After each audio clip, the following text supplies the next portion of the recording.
এই ছেলেটিকে যখন অসংখ্য পুলিশ তাকে লাঠিচার্জ করছিল তখন তার একটিও প্রতিক্রিয়া ছিল না। তিনি এক বিন্দু পরিমাণও শব্দ করেন নাই, শুধু হেঁটে হেঁটে যাচ্ছিলেন। এমন অবস্থায় কিছু সংখ্যক পুলিশ সদস্য লাঠিচার্জ করতে করতে লাঠিচার্জ এক সময় থামিয়ে দেয় এবং ভাবে আমি একটা মানুষকে আঘাত করছি, আর সেই ব্যক্তিটি কোনো শব্দই করছে না। কে এই ব্যক্তি? হঠাৎ করে একটি পুলিশ এসে তাকে জড়িয়ে ধরে। তখন এই সাজিদ ভাই পুলিশ ভাইকে ধাক্কা দিয়ে সরিয়ে দিতে চায়, কারণ তার ভিতরে জ্বলছে ধাও ধাও করে আগুন, যেটা আপনারা কেউ দেখতে পারবেন না। সেই অগ্নিকাণ্ড শুধু জ্বলছে হাদি ভাই বিচারের জন্য। এই জন্যই তিনি রাস্তায় এসেছিলেন। মাদ্রাসায় একটা ছাত্র কি সাহসী হতে পারেন। আশা করি সেই ভিডিওটি অনেকেই দেখেছেন। আর এই ভাইটির ছবি ছেড়ে মানুষ বলতেছে এ তো সুপারম্যান।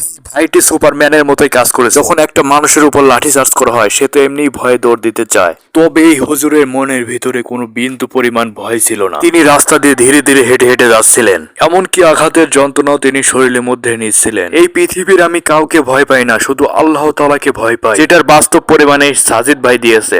উসমান হাদি ভাইয়ের জন্য অনেকেই আফসোস করছেন। এরপরেও কিছু সংখ্যক পুলিশের মুখে শোনা যায়, আয় উসমান হাদির লাশ নিয়ে যা।